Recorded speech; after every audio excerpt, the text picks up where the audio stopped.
The distant stars twinkled through the viewport of the star cruiser, Guardian's Pride, as Captain Elias Thorne adjusted his formal uniform one last time. His reflection in the polished metal surface revealed a man with sharp features, short-cropped dark hair, and eyes that had seen too many battles. At 35, he was considered young for his rank, but 15 years of distinguished service in the Galactic Alliance forces had earned him respect among both humans and non-terrestrials alike. "Captain, we're approaching Araloon's orbital checkpoint," announced Sergeant Rana Oren, her voice crisp through the intercom. "Royal Welcoming Committee is requesting identification and mission parameters." "Send the diplomatic codes," Elias replied, his gaze fixed on the approaching planet. Araloon was unlike any world he had ever seen. Its surface shimmered with iridescent blues and purples, punctuated by sprawling crystalline formations that could be seen even from orbit. The planet was home to one of the oldest and most advanced civilizations in the Galactic Alliance. Yet humans were still considered second-class citizens in their realm. And now, he was being tasked with guarding their princess. The mission briefing had been frustratingly vague. Captain Thorne and his elite security team were to escort Princess Elira Vell to the Alliance Summit on Earth and ensure her safety during a 3-month diplomatic tour. The assignment came directly from Alliance High Command, marked as top priority with the highest security clearance. "Preparing for atmospheric entry," the ship's AI announced. "Arrival at Royal Spaceport Lumera in 23 minutes. Elias turned to face his team, assembled in the briefing room. 5 of the Alliance's finest security specialists, each handpicked for this mission. Sergeant Rana Oren, his second-in-command, a tactical genius with piercing eyes and unwavering loyalty. Specialist Dax Morrow, weapons expert. Lieutenant Kira Voss, intelligence officer. Private Talon Reed, communications specialist. And Corporal Jin Hayato, their stealth and infiltration expert. "This isn't just another protection detail," Elias began, his voice steady. "The Araloonians have never requested human security before. Something's happening that they're not telling us about. Be alert, be respectful, and above all, be prepared for anything." "Sir, permission to speak freely?" Rana stepped forward. "Granted. Why us? The Araloonians have always been less than enthusiastic about human involvement in their affairs." Elias's mouth tightened into a thin line. "That's what we're going to find out." The descent to Araloon was smooth, the Guardian's Pride, gliding through iridescent clouds before settling onto a gleaming landing pad in the royal spaceport of Lumera. The capital city spread out below them, a breathtaking fusion of crystalline architecture and living plants, structures that seemed to both reflect and absorb the light of their distant sun. As the ship's ramp extended, Elias led his team out into the alien atmosphere. Despite environmental readings confirming it was safe for humans to breathe, he still felt a momentary tightness in his chest. Something subtly different in the air, sweeter perhaps, with hints of what reminded him of cinnamon. A delegation approached, led by a tall, slender figure, whose skin had the faintest blue tint. Dressed in flowing robes of silver and sapphire, the Araloonian official bowed slightly. "Captain Thorne, I am Royal Chamberlain Lysander. The court welcomes you to Araloon." His voice was melodious, almost hypnotic. "Her Royal Highness awaits your presence in the palace. These transports will take you directly there." Elias nodded respectfully. "We're honored to serve, Chamberlain. My team is prepared to assume our duties immediately." The journey to the palace took them through the heart of Lumera. Unlike the sterile efficiency of Earth's megacities, Araloon's capital was an organic marvel. Buildings that seemed to grow rather than being constructed. Pathways that glowed softly with each footstep, and everywhere. The distinctive shimmer of crystal technology integrated seamlessly with natural elements. Araloonians moved with graceful purpose, many stopping to observe the human delegation with curious, slightly wary expressions. children, nearly indistinguishable from adults except for their size, pointed and whispered behind delicate hands. "They act like they've never seen humans before," muttered Talon. "Most haven't," Kira replied quietly. "The royal family strictly controls off-world visitation. Less than 100 humans have set foot on Araloon in the past century." The royal palace of Lumera was a breathtaking structure that seemed to defy physics. Towers of crystal and living metal spiraling upward, connected by gossamer bridges that sparkled in the amber light of late afternoon. Gardens cascaded from every level, filled with plants unlike any Elias had ever seen, some emitting soft musical tones when the gentle breeze passed through them. They were led through a series of increasingly ornate chambers, until they reached what appeared to be a throne room. Guards stood at attention, their armor a perfect fusion of technology and artistry, crystalline components pulsing with inner light. "Her Royal Highness, Princess Elira Vel of the House of Eternal Light, Keeper of the Sacred Heartstone, heir to the throne of Araloon," announced a court official. And then she entered. Elias had seen images of Araloonians before, but nothing had prepared him for the reality of Princess Elira Vel. She moved with impossible grace, as though gravity itself made exceptions for her. Her skin was pale blue, with subtle patterns that seemed to shift in the light. Hair the color of midnight cascaded down her back, interwoven with tiny crystals that caught and reflected light like stars.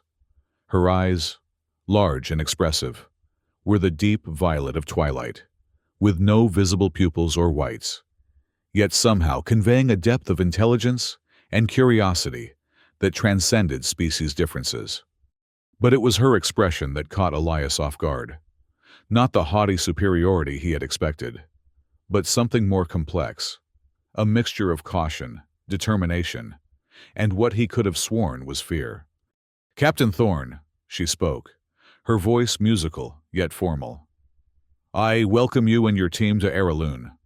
I trust your journey was without incident." Elias bowed deeply, as he had been instructed during his cultural briefing. "Your Highness, the journey was smooth. My team and I are honored to serve as your security detail." A slight smile touched her lips.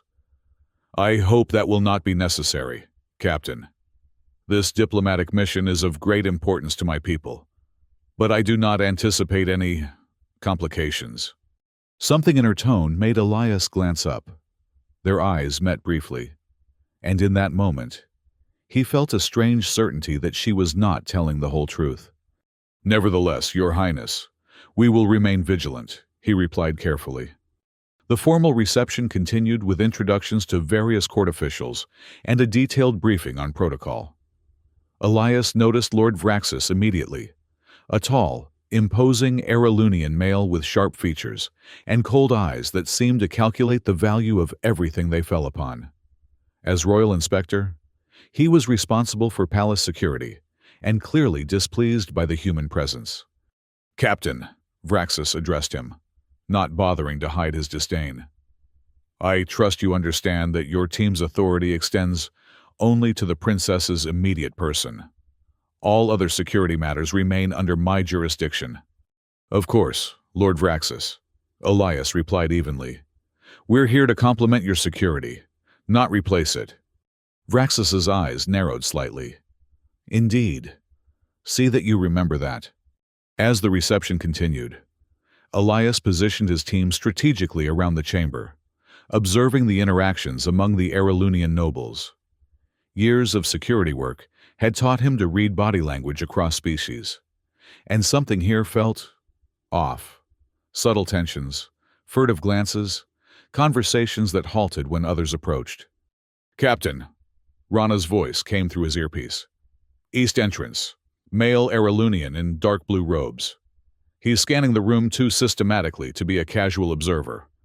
Elias shifted his position to get a better view without being obvious. "Noted. Keep track of him, but don't engage." The formal banquet that followed was elaborate, featuring foods that defied Earth classification, crystalline fruits that dissolved into different flavors with each bite, beverages that changed color as they were consumed, delicacies that seemed to hover just above the plate. Princess Elira was seated at the high table, with Elias positioned discreetly behind her. From this vantage point, he could observe her more closely. Despite her composed demeanor, she barely touched her food, and her fingers occasionally strayed to a small pendant around her neck, a heart-shaped crystal that pulsed with an inner light. "Is everything satisfactory, Captain?" she asked quietly, without turning. "Yes, Your Highness." "And yet you seem concerned." Elias hesitated. "It's my job to be concerned, Your Highness."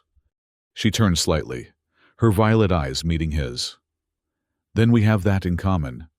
Before he could respond, a loud crack echoed through the chamber, followed by a series of explosive bursts that shook the very foundations of the palace.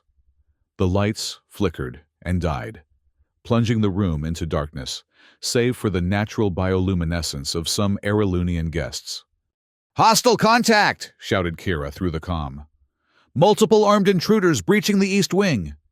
Elias moved instantly, positioning himself protectively in front of the princess. "Your Highness, we need to move you to a secure location immediately." To his surprise, she stood with calm determination. "This way, Captain. There's a secure passage behind the throne." The banquet hall had erupted into chaos. Palace guards rushed to secure the perimeter, but more explosions could be heard in the distance. "Rana! Talon! On me!" Elias called as he guided the princess toward the hidden passage. "Kira! Dax! Jin! Hold this position and then follow!" Lord Vraxus appeared suddenly, his face a mask of cold fury. "The princess comes with me, Captain. This is clearly an internal matter." "With respect, Lord Vraxus," Elias countered.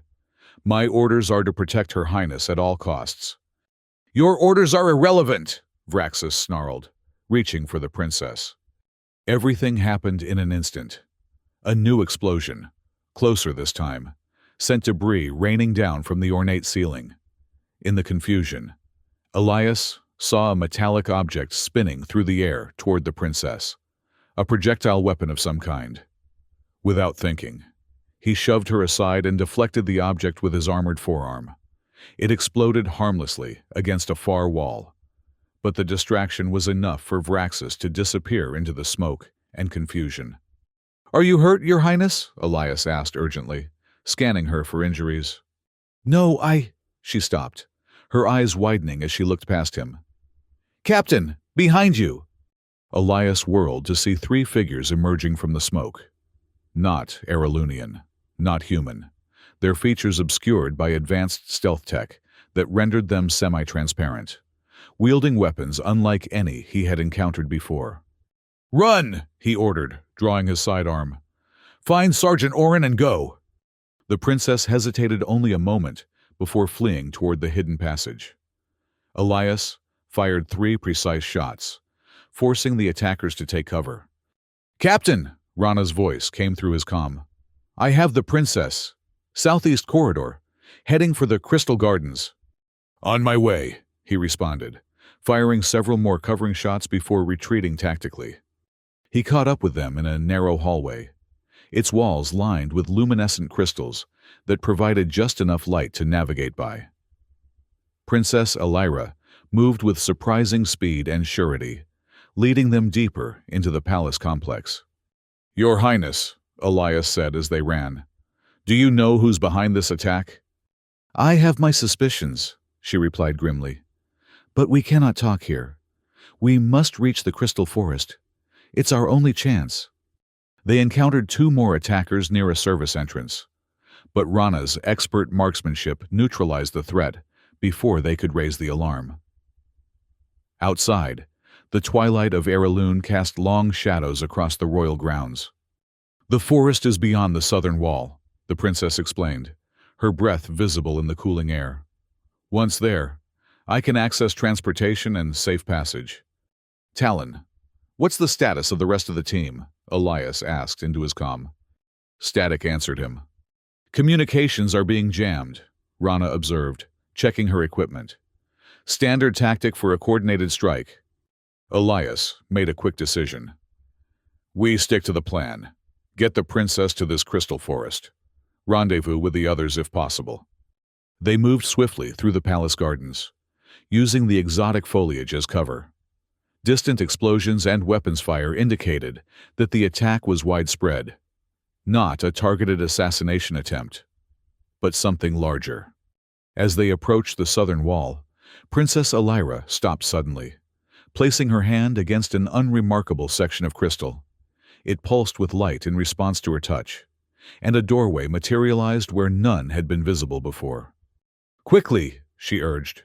"This passage is keyed to royal DNA. It will seal behind us." The tunnel beyond was narrow and winding, illuminated by the same bioluminescent crystals they had seen throughout the palace. After several minutes of swift movement, they emerged into what could only be described as a fairy tale landscape. The crystal forest spread out before them, vast and otherworldly. Trees of crystalline structure rose hundreds of feet into the air, their branches interlacing to form a canopy that filtered the starlight into prismatic patterns on the ground below. The leaves of these trees were translucent, shifting through a spectrum of colors with each breeze. The forest floor was carpeted with smaller crystals and strange, glowing fungi that responded to their footsteps with pulses of soft light. "What is this place?" Rana whispered, her usual stoicism briefly overcome by wonder. "The heart of Araloon," Princess Elira replied, her voice taking on a reverent quality. "These crystal formations are alive, in their way. They respond to Araloonian biology, to our emotions and needs. They will shield us from detection." She led them deeper into the forest, along paths that seemed to form themselves just ahead of their footsteps. The air grew warmer, filled with subtle harmonics that Elias felt rather than heard. "Your Highness," he said, after they had traveled for some time, "I need to understand what we're facing. Who were those attackers? What do they want?" The princess stopped beside a pool of luminescent liquid that reflected their faces like a perfect mirror. In the strange light, her alien features seemed both more pronounced and somehow more relatable.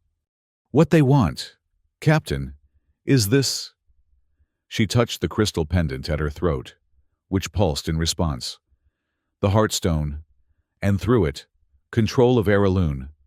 "What exactly is the Heartstone?" Elias asked, studying the seemingly simple jewel.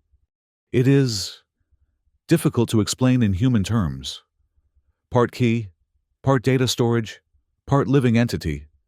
It connects to Araloon's planetary defense systems and the royal lineage.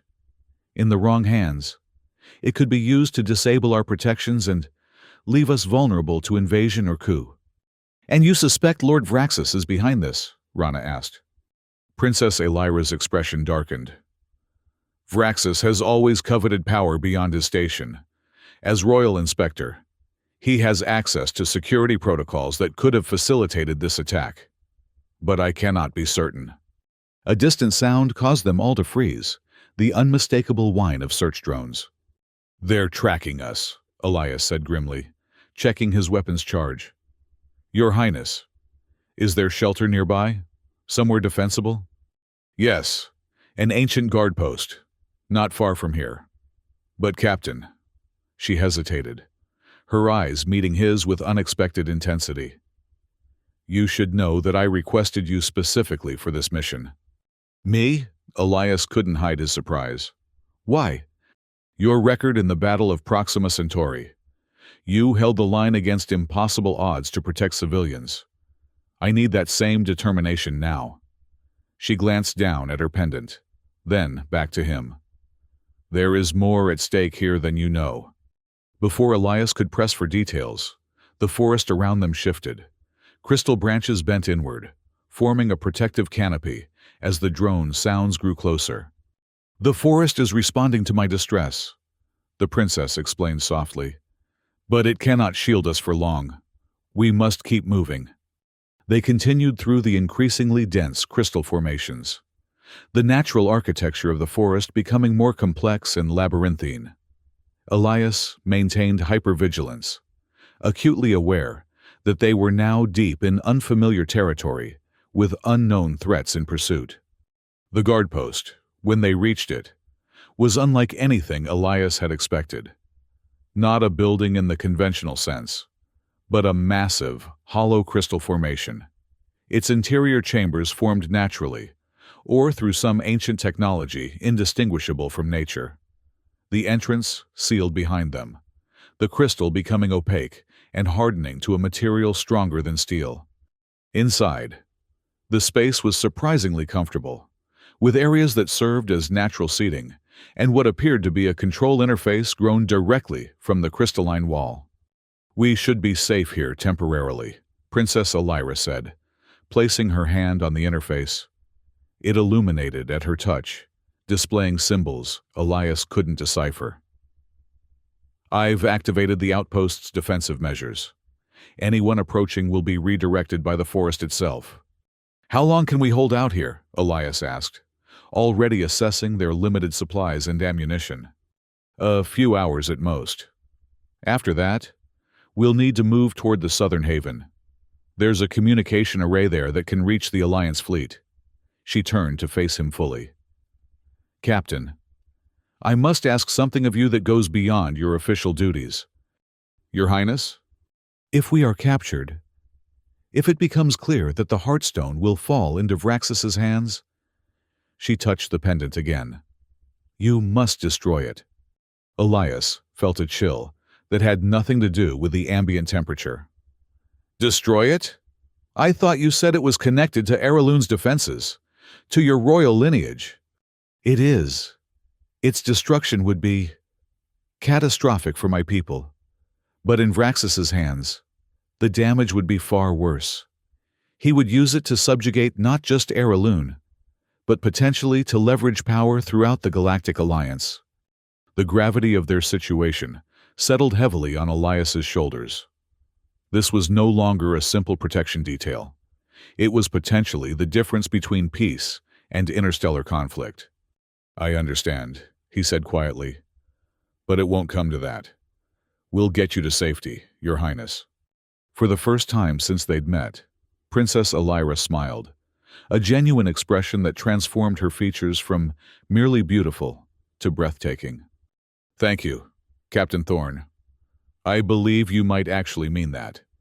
As night fell fully over the crystal forest, the natural luminescence of their shelter provided soft, shifting light. Rana took the first watch, while Elias tried to repair their damaged communications equipment. "Any luck?" the princess asked, seating herself beside him. Elias shook his head. "The jamming is sophisticated. We'd need equipment I don't have access to right now." He set aside the communicator and turned to her. "Your Highness, there's something I don't understand. Why humans? Why not trust your own people for protection?" She was silent for a long moment, her fingers absently tracing patterns on the crystalline floor. When she spoke, her voice was softer than before. "Because the threat comes from within. Those closest to me are the most suspect. Humans, your team, have no stake in Erelunian politics, no claim to the throne." She looked up at him. "And humans are underestimated by my people. They see you as primitive, limited. They won't expect your resourcefulness." "That's pragmatic," Elias replied, unsure whether to be flattered or offended. "It is necessary," she corrected. "Captain, my father's death 3 months ago was not natural, despite what was officially reported. Since then, there have been 2 other attempts on my life, carefully disguised as accidents. The ascension ceremony that will formally make me queen is in 6 weeks. I must survive until then. And after that? After that, the Heartstone bonds permanently to my genetic signature. It cannot be used by another. Erelun will be secure." A subtle shift in the crystal walls caught Elias's attention, a ripple of color, like an alert. "Someone's coming," Princess Elira whispered, rising to her feet. Rana was already at the entrance, weapon ready. Movement in the forest, multiple signatures. They're trying to surround the outpost. Elias made a quick tactical assessment. We can't stay here. They'll either break through or wait us out. He turned to the princess. You said there's a southern haven with communications. How far? 3 miles. Perhaps 4. But the forest grows wild there, untamed. It responds to emotion as much as intent. Without clear focus, we could become lost. Better lost than captured, Elias decided. Is there another exit from this outpost? The princess nodded and moved to a different section of the wall. Again, her touch activated a response, and a new opening appeared, leading to a tunnel that sloped gently downward. This will take us deeper into the forest, away from their search pattern, she explained. But Captain, the wild crystal can be dangerous. It amplifies fears, desires, even memories. Stay close to me. With Rana taking point and Elias guarding the rear, they entered the tunnel. The passage was narrow, forcing them to move in single file. The crystal walls here were rougher, unrefined, pulsing with colors that seemed to respond to their proximity. Keep your thoughts focused, Princess Elira advised. The crystal responds to neural patterns. Fear attracts unwanted attention. What kind of unwanted attention? Rana asked, her voice uncharacteristically tense. The forest has defenses of its own, entities that protect the crystal from those who would harm it. Entities? Elias questioned. You mean like animals? Not exactly. They're more like embodiments of the forest's consciousness, manifestations of its will. The tunnel opened into a larger cavern where crystal formations grew in wild, chaotic patterns. Unlike the ordered beauty of the palace, or even the natural majesty of the forest above, this place felt primal, almost feral. Crystals jutted at impossible angles, some vibrating with audible frequencies that created an unsettling cacophony. Stay close, the princess warned. The path ahead isn't fixed. It changes according to need and intent. They navigated carefully through the crystalline maze, following a route that seemed to form itself just ahead of their footsteps. Elias noticed that the colors shifted in response to their proximity, brightening near Princess Elira, darkening subtly as he or Rana approached. The crystal recognizes you, he observed. It's guiding you. Yes, Aralunians and the crystal share a symbiotic relationship. We provide emotional energy. It provides protection and resources. And what does it sense from humans? Rana asked. The princess's expression grew thoughtful. Curiosity, determination, and she glanced at Elias. Something else I cannot quite name. A sudden tremor shook the cavern, sending shards of crystal raining down around them. The harmonics shifted, the previously melodic tones becoming discordant. They've breached the upper forest, Princess Elira said urgently. The crystal is responding to the intrusion. How much farther to the haven? Elias asked, steadying her as another tremor shook the ground. Not far, but... She stopped suddenly, her eyes widening. They're using harmonic disruptors, weapons designed to shatter crystal formations. If they continue, they could cause a cascade failure throughout the forest. As if to emphasize his point, the sky above the palace lit up with energy discharges, the planetary defense system activating to prevent any approach or departure by spacecraft. You're surrounded, outnumbered, and out of options, Vraxis continued, advancing slowly. Surrender now, and I promise your human pets will be merely imprisoned rather than executed. Elias glanced around, assessing their increasingly desperate situation. The crystal pool was still 30 meters away, across open ground now covered by Vraxis and his guards. Their ammunition was limited, and the compound masking their biosignatures would wear off in minutes. Any ideas? He asked quietly. Princess Elira's gaze was fixed on the crystal pool, her expression calculating. One, but it's risky. She touched the heartstone, which pulsed with increasing intensity. The crystal responds to emotion as well as intent. If I channel enough emotional energy through the heartstone, You could trigger a response from the garden crystals, Elias realized. Like in the forest. She nodded. But I can't control what form that response will take. It could be unpredictable. Unpredictable is better than captured, Elias decided. Do it. Princess Elira closed her eyes.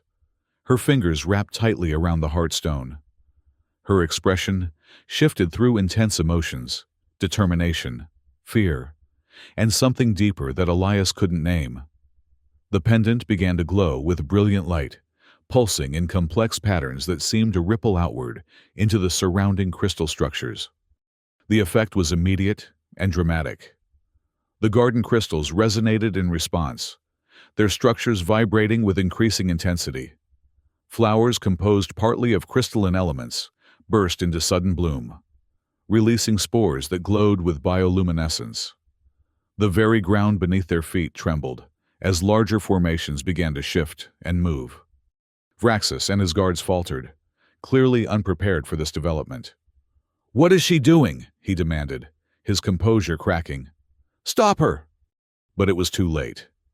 The crystal pool at the center of the garden erupted, liquid crystal, shooting upward in a fountain that defied gravity, spreading outward in tendrils that moved with apparent purpose. The guards fired at the approaching crystal formations, but their weapons had little effect on the semi-liquid state of the material. "Now!" Elias shouted, seizing the moment of confusion. "To the pool!" They ran, dodging between moving crystal formations and disoriented guards. Vraxus himself was momentarily trapped by crystal growth that erupted from the ground around his feet, encasing his lower body in translucent material. As they reached the edge of the crystal pool, Princess Elira turned to Elias, her eyes glowing with the same light as the heartstone. "Trust me," she said, extending her hand. Without hesitation, Elias took it. Kira and Talon followed suit, forming a chain of linked hands. The princess stepped backward into the liquid crystal, pulling them with her. Instead of wet resistance, Elias felt a sensation similar to the transport pad, a momentary suspension of physical laws, a stretching and compressing of space itself. And then they were elsewhere, emerging from a smaller crystal formation in what appeared to be a cavern deep beneath the palace. The air was cool and still, the only light coming from bioluminescent fungi and the crystals themselves. "The ancient vault," Princess Elira explained, her voice echoing slightly in the enclosed space. "One of the oldest structures on Araloon, predating even the palace." Elias took stock of their new surroundings. A circular chamber with multiple tunnels radiating outward, like spokes of a wheel. The walls were covered in intricate crystal formations that seemed to form patterns, or possibly writing in an unknown script. "Will they follow us?" Kira asked, checking her weapon. "Eventually," the princess confirmed. "Vraxus knows of this place, though few others do. It contains artifacts from Araloon's earliest days, including technologies that could help him achieve his goals." "Then, we don't have much time," Elias concluded. "We need to contact the ship and coordinate extraction." He turned to Talon. "Any chance of communication down here?" The communications specialist checked his equipment. "The jamming field is weaker, but still active. I might be able to boost our signal enough to get a message through, but it would take time." "Time we don't have," Elias muttered. "Perhaps I can help with that," came a familiar voice from one of the tunnels. They whirled, weapons raised, to see Dr. Cade emerging from the shadows, supporting a limping Rana. "Doctor! Sergeant!" Elias moved quickly to assist them. "How did you find us?" "The Heartstone's energy signature," Dr. Cade explained, her scientific curiosity evidently undimmed by their dire circumstances. "It creates distinctive resonance patterns in the crystal network. Quite fascinating, actually. We managed to escape during the initial confusion," Rana added, wincing as she put weight on her injured leg. "Dax provided a diversion. He didn't make it." A moment of somber silence acknowledged their fallen comrade. "We tracked you through the crystal network," Dr. Cade continued. The vault seemed the logical destination given the princess's knowledge of the palace. "What about the jammer?" Elias asked. "Were you able to reach it?" Rana shook her head grimly. "Heavily guarded. We couldn't get close." Princess Elira, who had been examining the ancient crystal formations lining the walls, turned back to the group. "There might be another way. The vault contains a direct link to Erelun's original defense network, a system that predates the current security grid." "Could we use it to bypass the jammer?" Elias asked. "Possibly," she replied. "But activating it would require the Heartstone's full power, which would leave me vulnerable." Elias understood the implication. Using the Heartstone's energy would temporarily weaken her connection to it, potentially allowing Vraxis to seize control if he reached them in time. "How long would you be vulnerable?" "Minutes, perhaps longer." Her violet eyes met his with quiet resolve. "It's a risk we must take. My people need to know the truth about Vraxis." Dr. Cade stepped forward. "If I may, Your Highness, I believe I could modify our remaining equipment to amplify the Heartstone signal. It might reduce the vulnerability period." "Do it," Elias decided. "Kira, Talon, secure the tunnels. We need early warning if Vraxis approaches." He turned to Rana. "Status?" "I'll live," she replied stoically. "Legs mostly functional. I can still fight." While Dr. Cade worked with the princess to establish the connection to the ancient network, Elias took stock of their situation. Their ammunition was limited. They had one injured team member, and they were effectively cornered in the vault. If Vraxis brought sufficient forces, they couldn't hold out for long. But there was something else bothering him, a detail that had been nagging at the back of his mind since their confrontation in the broadcast chamber. "Rana," he said quietly, moving away from the others. "Vraxis said something about genetic manipulation research, about integrating the princess's genetic pattern with his own." Rana nodded grimly. "Dr. Cade found evidence of it in the palace archives. Apparently, Vraxis isn't just the royal inspector. He's the princess's maternal uncle, her mother's brother." The revelation hit Elias with unexpected force. "Her uncle?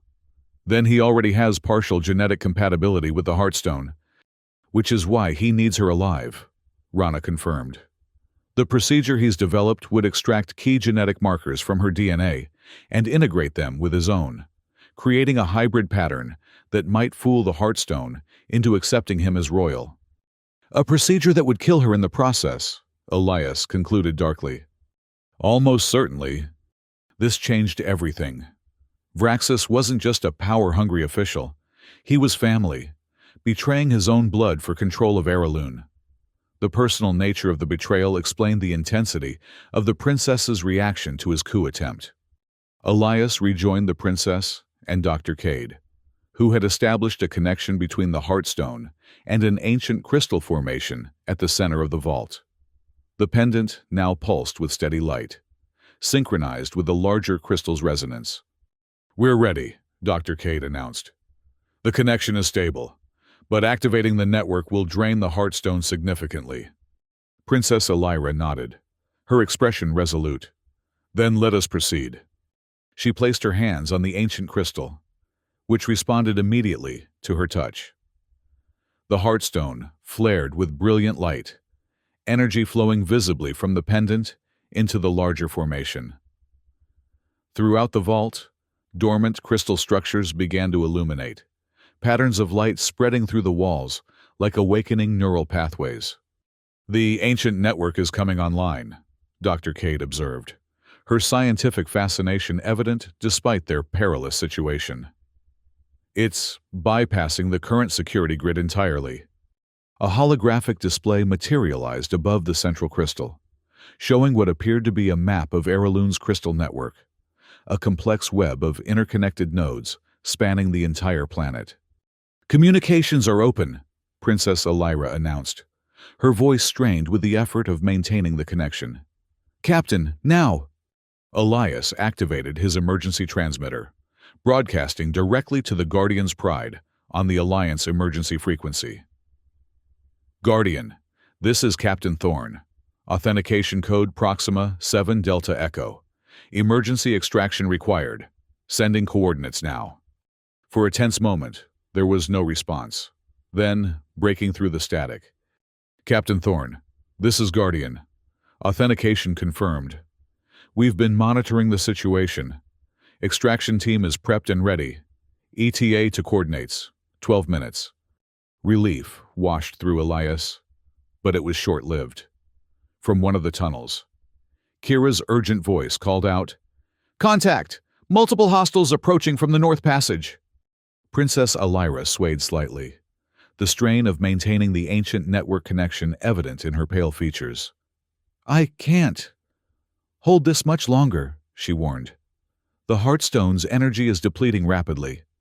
Elias made a quick decision. "Shut it down. We've made contact with the ship. That's enough."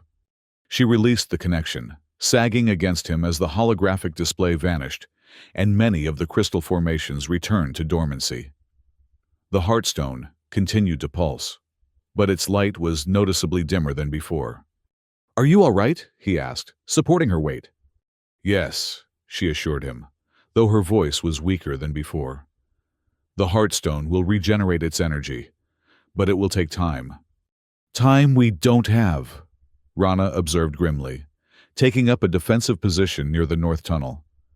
12 minutes is a long wait when hostiles are incoming. Elias assessed their options rapidly.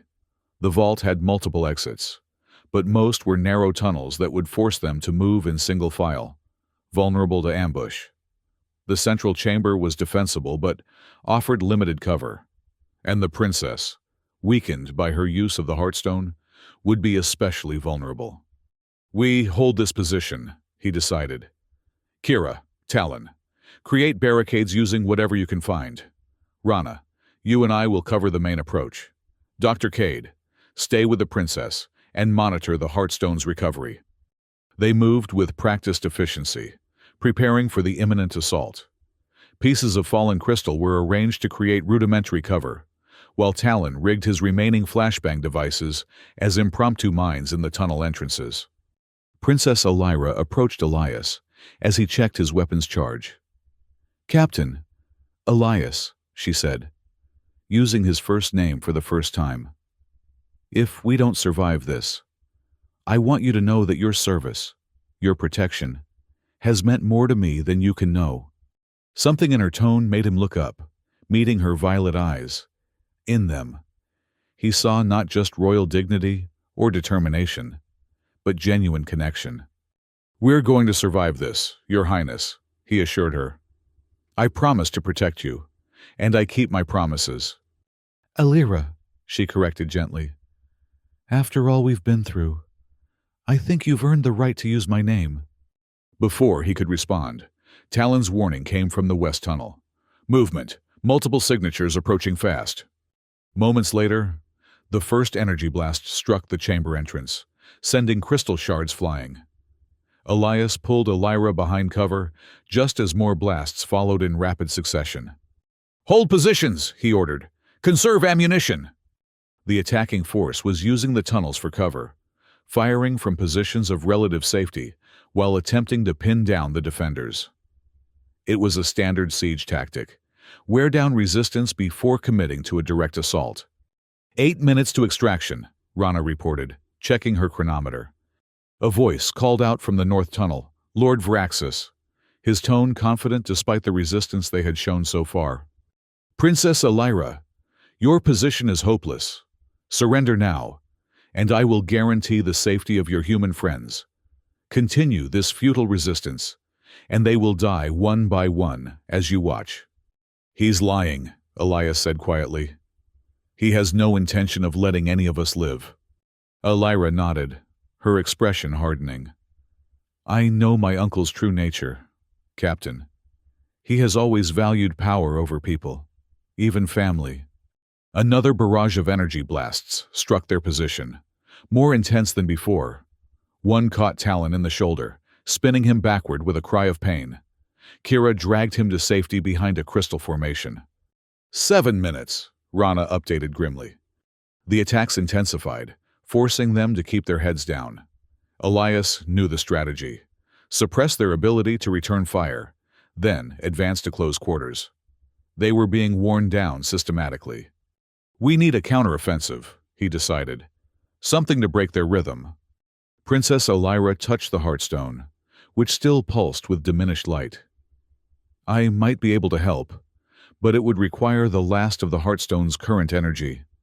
What would that mean for you? I would temporarily lose my connection to it, and to the crystal network. I would be just Aralunian, without royal access. The implication was clear. She would be surrendering her greatest advantage and protection. It was a significant risk. What exactly could you do? Create a crystalline surge, similar to what happened in the garden, but more focused. It might buy us the time we need. Another blast struck nearby, showering them with crystal fragments. Their position was deteriorating rapidly. Do it, Elias decided. Princess Elira closed her eyes, clutching the Heartstone in both hands. She whispered words in ancient Aralunian, phrases that seemed to resonate with the very structure of the vault around them. The pendant flared with renewed brilliance, drawing energy from her body as its own reserves depleted. The effect was immediate and dramatic.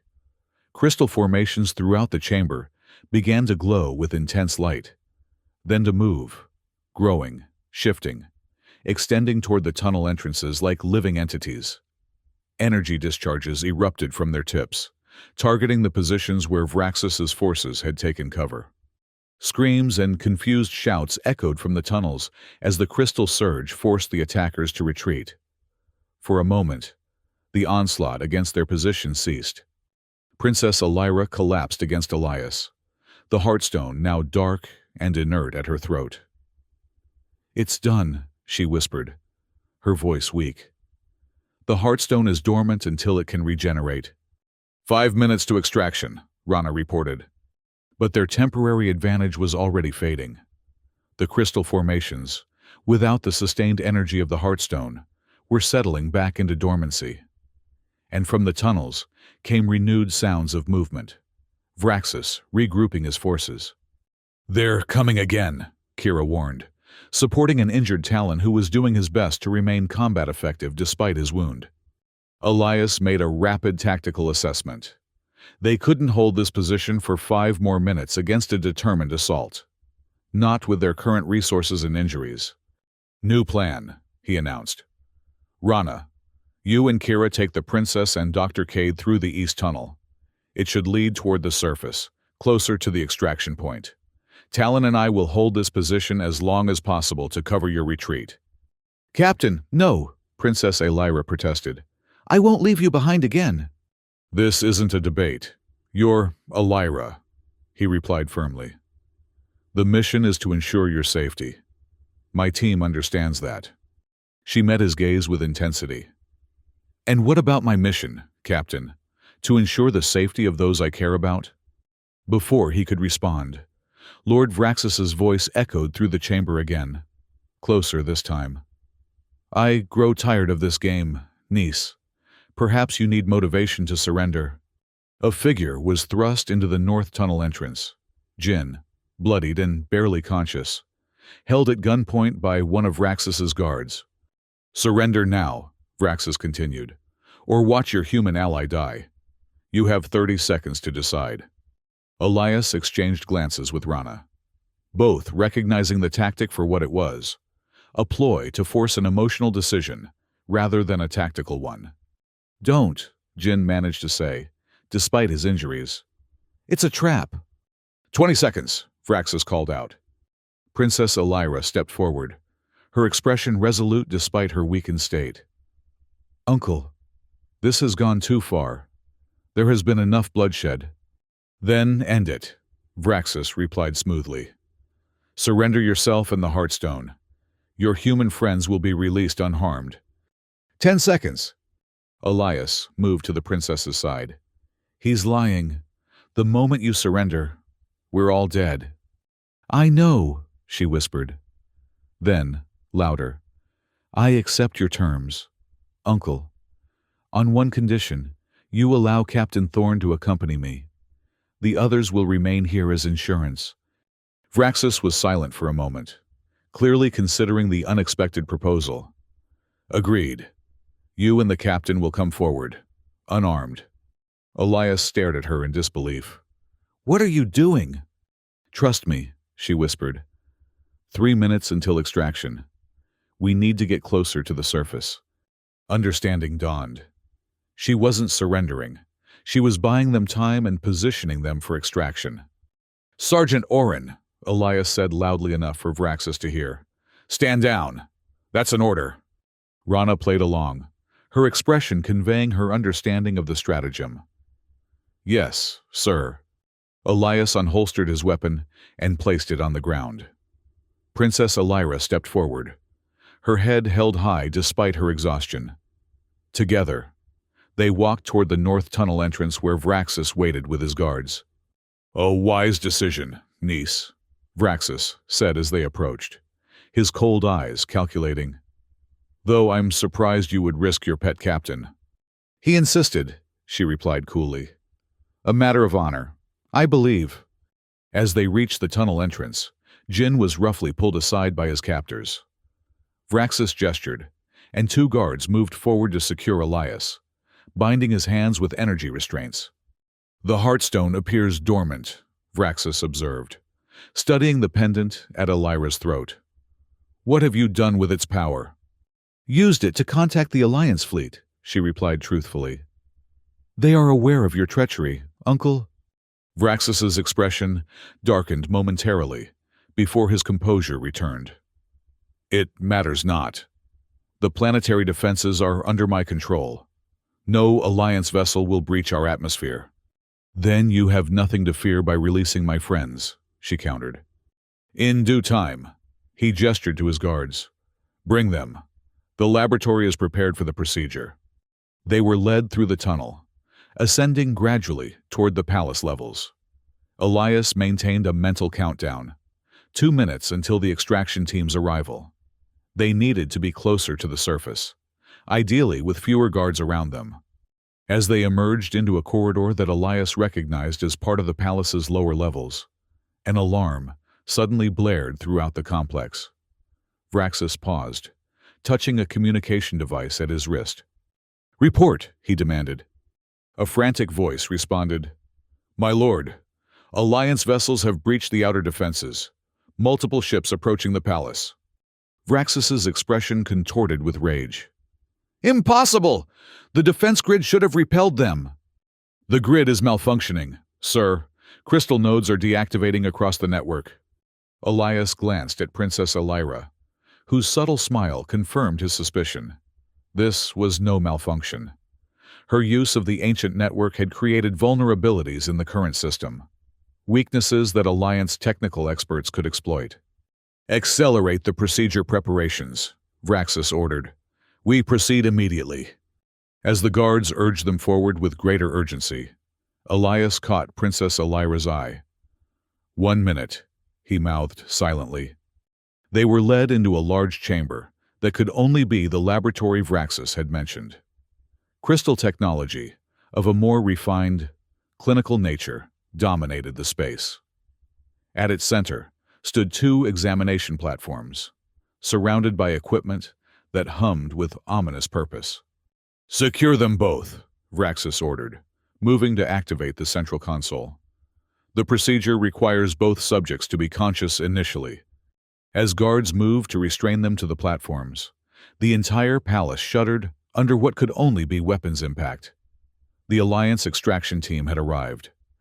Uncle, Princess Elira said, her voice carrying surprising strength despite her weakened state. This is your last chance to surrender. The Alliance forces will show mercy if you end this now. Vraxis laughed, a cold sound, devoid of humor. Your naivety would be charming if it weren't so dangerous, niece. The Alliance has no jurisdiction here, and once I control the Heartstone, I will have power beyond anything they can muster. Another impact, closer this time, caused crystal fragments to rain down from the ceiling. The laboratory's lights flickered momentarily. Proceed with the procedure, Vraxis ordered the technicians. Immediately. As one of the guards secured Elias to a platform, he tensed his muscles against the restraints, testing their strength. They were solid, but not unbreakable. If he could create enough leverage.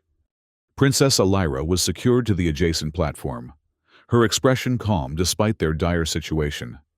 The Heartstone still hung at her throat, dormant and dark.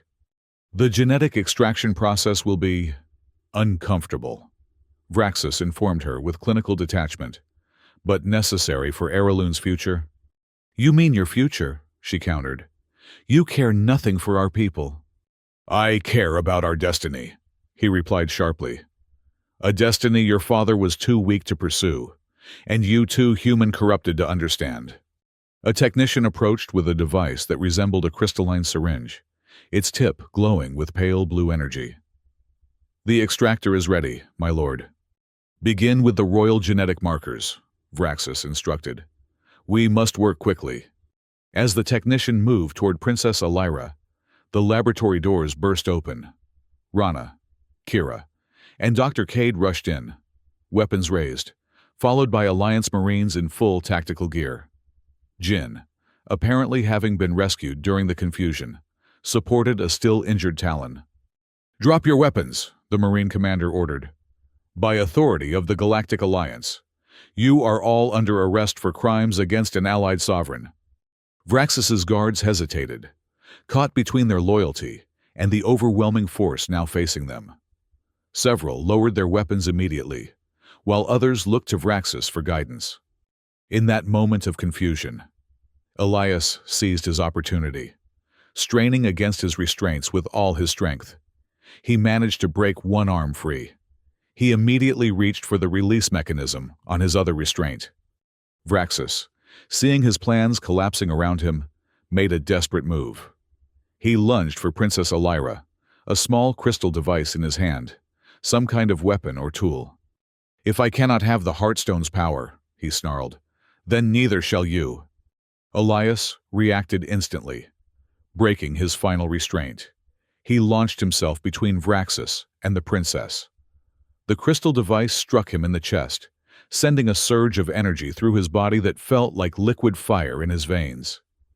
He collapsed to the floor, every nerve screaming in agony. Through the haze of pain, he was dimly aware of the Marines subduing Vraxis, of Rana kneeling beside him, of Dr. Cade calling urgently for medical assistance. And then Princess Elira was there, cradling his head, her violet eyes wide with concern and something deeper. Elias, she whispered, touching his face with gentle fingers. Why? Why would you do that? Despite the pain, he managed a smile. Promised to protect you, with my life. And you have, she assured him, tears gathering in her eyes. But I would not have you sacrifice that life. Not for me. Not when I've only just found you. The Heartstone at her throat suddenly pulsed with renewed light, responding to the intensity of her emotion. As its glow brightened, Elias felt a strange warmth spreading from his chest outward, countering the burning pain of Vraxis's weapon. The Heartstone, Dr. Cade observed in amazement. It's responding to her, healing him. Princess Elira placed her hand over the pendant, then over Elias's heart. Live, she commanded simply. Live for Araloon. Live for me. The Heartstone's light intensified, flowing like liquid crystal from her fingers into his body. The pain receded, replaced by a sensation of profound connection, to her, to the crystal, to Araloon itself. When the light finally faded, Elias found he could breathe normally again. The agony had subsided to a dull ache, and strength was returning to his limbs. That, he said with careful emphasis, was unexpected. A relieved smile broke across Princess Elira's face. The Heartstone responds to royal command, and to the needs of those the royal line cherishes. Cherishes, despite everything. He couldn't help but smile back. The Marine commander approached, saluting sharply. Captain Thorne, The palace is secure.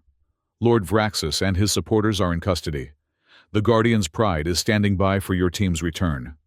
Thank you, Commander, Elias replied, allowing Rana and Dr. Cade to help him to his feet. What's the situation outside?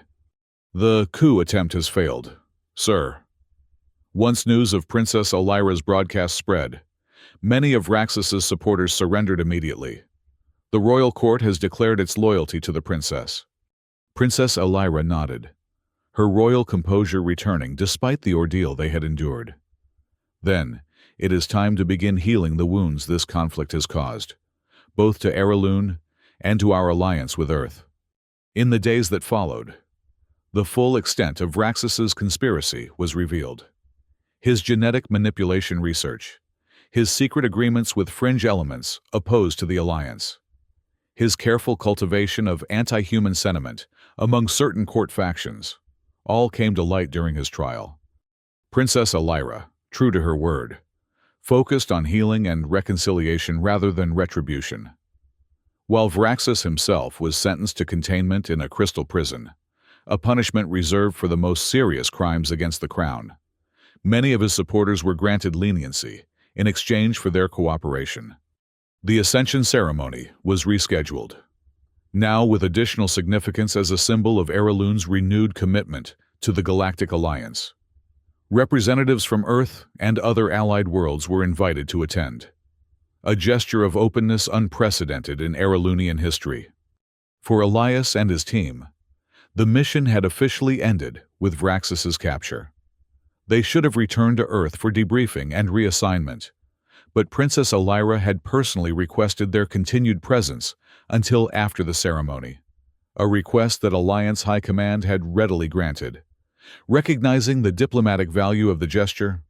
And so, on the eve of her ascension to the throne, Elias found himself once again in the crystal gardens of the palace, this time not as a fugitive, but as an honored guest. The garden had been fully restored after the battle, its crystal formations perhaps even more vibrant than before. He stood at the edge of the crystal pool, watching the liquid crystal flow in mesmerizing patterns. When he sensed her approach, even without turning, he knew it was her. Something in the way the crystal responded to her presence, a subtle brightening of the ambient light. Captain Thorne, Princess Elira greeted him formally, though her smile was warm. I had hoped to find you here. Elias turned, bowing respectfully. Your Highness, shouldn't you be preparing for tomorrow's ceremony? I needed a moment of peace first, and... She hesitated, an uncharacteristic uncertainty in her manner. I wanted to speak with you privately. Of course. She moved to stand beside him at the pool's edge, her reflection shimmering in the liquid crystal surface. The heartstone at her throat pulsed with steady light, its power fully restored. Tomorrow, I will become Queen of Araloon, she said softly. The heartstone will bond permanently to my genetic pattern. My reign will officially begin. Your people are fortunate, Elias replied sincerely. You'll make a wise and compassionate ruler. She turned to face him directly, her violet eyes meeting his with unexpected vulnerability. As queen, my first duty will always be to Araloon. But I have been thinking about what that truly means, about what best serves my people's future. And what conclusion have you reached? That isolation has weakened us. That fear of difference has limited us. She touched the heartstone gently. That Araloon's true strength lies not in standing apart, but in meaningful connection. Something in her tone, in the way she looked at him, suggested she was speaking of more than just politics. Connection is important, Elias agreed carefully. But it requires trust on both sides. Yes, she smiled. And trust must be earned through action, not merely declared. Which is why I have a proposal for you, Captain. A proposal?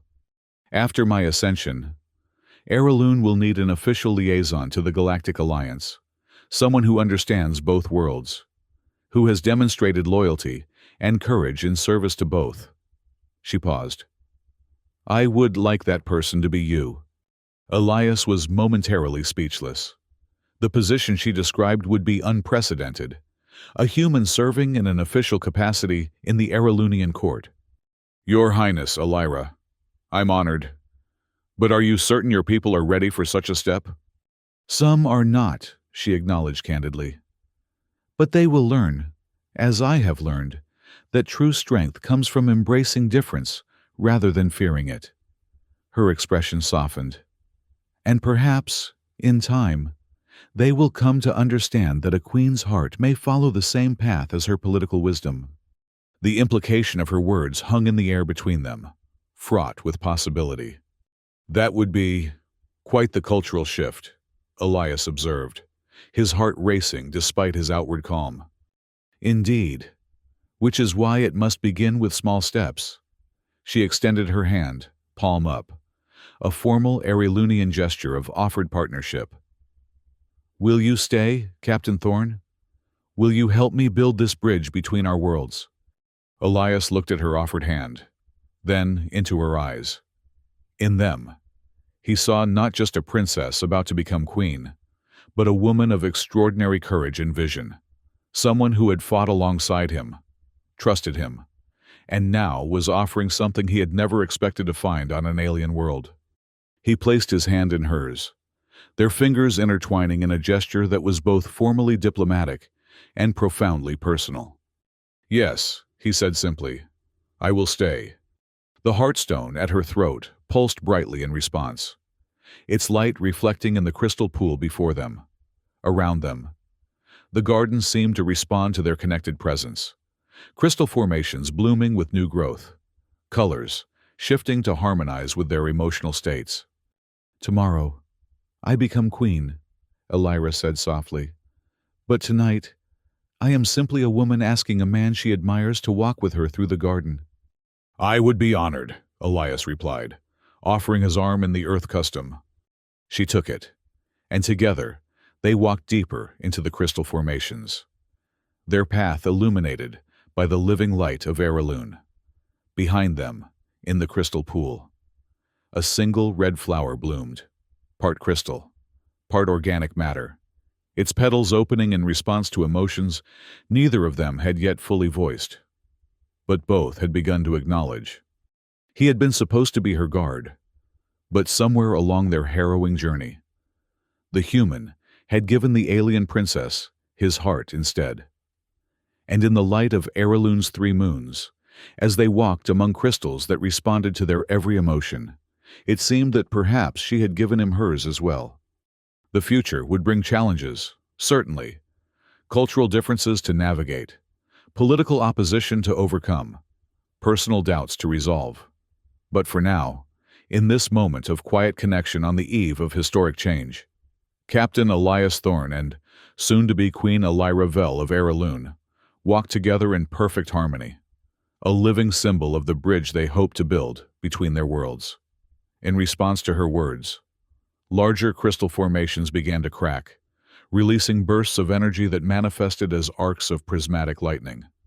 We need to move, now, Elias urged, taking the princess's arm. Rana, find us a path out of here. They ran through the increasingly unstable cavern, dodging falling crystal shards and energy discharges. The path ahead was barely visible, forming and reforming with each passing second as the forest structure destabilized. A particularly violent tremor caused a massive crystal column to topple directly in their path. Rana, a few steps ahead, was cut off from Elias and the princess by a wall of fractured crystal. Rana, Elias called through the barrier. Are you all right? I'm fine. Her voice came back, slightly distorted. But I can't get back to you. The path ahead looks clear, though. I think it leads to the surface. Proceed to the haven, Elias ordered. We'll find another way around. Establish communications if you can. Sir, with respect. That's an order. Sergeant. We'll rendezvous at the haven. There was a brief pause. Understood. Be careful, Captain. Elias turned to Princess Elira. whose face was illuminated by the pulsing energy of the destabilized crystals. "Is there another route?" She nodded, though uncertainty shadowed her features. "Yes, but it passes through the deep crystal, the oldest part of the forest. It's unpredictable." "Unpredictable is better than dead," Elias replied grimly. "Lead the way." They moved deeper into the cavern system, away from the worst of the tremors. The crystal formations here were older, more massive, their colors deeper and more saturated. The air itself seemed charged with potential, making the hairs on Elias's arms stand on end. "The deep crystal is sensitive to emotional states," Princess Elira explained, as they navigated the alien landscape. "It might show you things, memories, fears, desires. Remember, they aren't real." "How do you know so much about this place?" Elias asked, helping her across a narrow crystal bridge spanning a chasm of impossible depth. She touched her pendant briefly. "The Heartstone contains the accumulated knowledge of generations of my family, including warnings about this place." She paused, looking back at him. "Few Aralunians venture here, and no human ever has." The implications of that statement hung between them as they continued forward. The path narrowed, forcing them closer together. Elias was acutely aware of her presence beside him, the subtle scent, like night-blooming flowers, the graceful fluidity of her movements, even in crisis. The cavern opened suddenly, into a vast chamber, unlike anything Elias had ever seen. Crystal columns larger than ancient earth redwoods stretched from floor to ceiling, pulsing with deep, rich colors. The air was thick with energy, creating visible ripples like heat distortion. In the center of the chamber stood a formation that resembled a throne, or perhaps an altar, carved from a single massive crystal of deep violet hue. "The heart of the forest," Princess Elira whispered reverently. "The first crystal from which all others grew." Elias felt a strange resonance within himself, as though the crystal was calling to something deep in his psyche. "Is it alive?" "In its way. It's the oldest consciousness on Aralune. It remembers the time before my people came to this world." She approached the formation slowly, with evident respect. "We must ask permission to pass." "Permission from a crystal?" She gave him a look that reminded him just how alien she truly was, despite her humanoid appearance. "From an entity older than either of our civilizations, Captain." Princess Elira knelt before the crystal throne and placed her hands upon it. The heartstone at her throat pulsed in response, creating a resonance pattern with the larger formation. Colors swirled within the crystal, patterns forming and dissolving like thoughts made visible. Elias watched in amazement as the princess seemed to communicate silently with the ancient entity.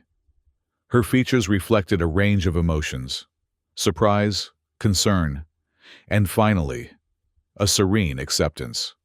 After several minutes, she rose and turned to him. "It will allow us passage, but first, it wishes to know you." "Know me? How?" "Touch the crystal, Captain.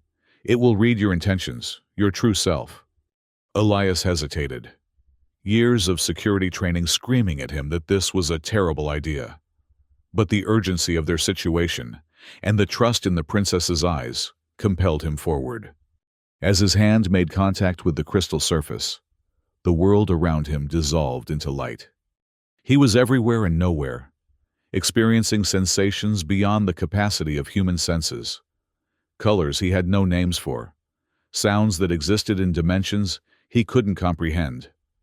And through it all, a presence, vast, ancient, curious. It moved through his memories with gentle persistence. His childhood on Earth's Martian colony, the loss of his parents in the Phobos incident, his military training, the Battle of Proxima Centauri, where he'd held a defensive line for 3 days against overwhelming odds, saving hundreds of civilian lives, but losing half his squad in the process. The guilt and grief he still carried from those losses, the determination never to fail those under his protection again. And then, surprisingly, his impressions of Princess Elira, his initial professional detachment, his growing respect for her courage and composure, the unexpected protectiveness he felt toward her that went beyond duty. Something like amusement rippled through the consciousness examining him, followed by approval. As suddenly as it had begun, the experience ended. Elias found himself on his knees before the crystal throne, gasping for breath, with Princess Elira's concerned face hovering over him. "Captain, are you all right?" He nodded, struggling to reorient himself to normal reality. What was that?" "The heart communicated with you." She helped him to his feet, her touch lingering longer than necessary. "It found you worthy." "Worthy of what?" A small smile touched her lips. "Passage, for now. The rest remains to be seen." The crystal throne shifted, sections realigning to reveal a passage beyond.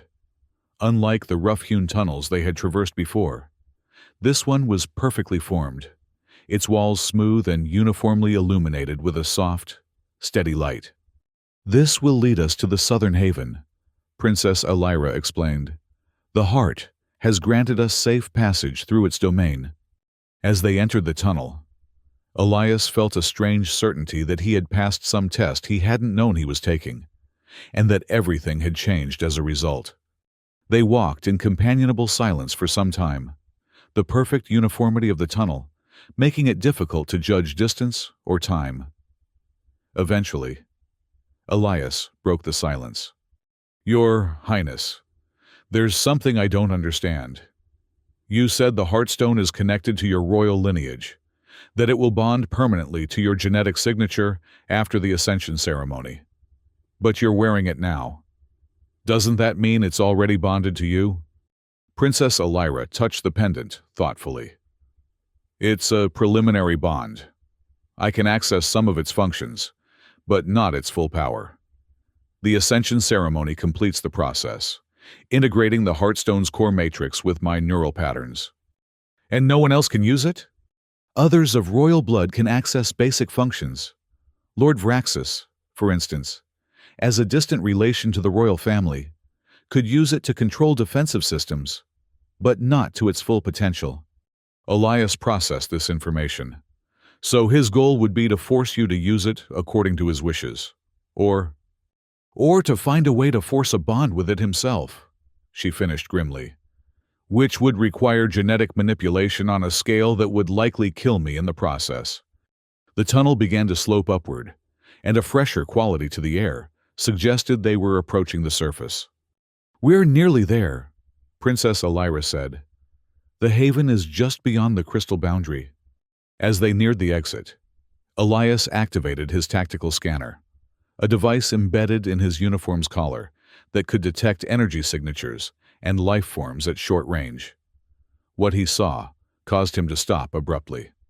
Multiple contacts outside the tunnel exit, at least 6, possibly more. The princess's expression tightened. Vraxis's forces? Impossible to tell without visual confirmation. Elias checked his weapon, mentally calculating ammunition and options. "But we have to assume so. Stay behind me, Your Highness."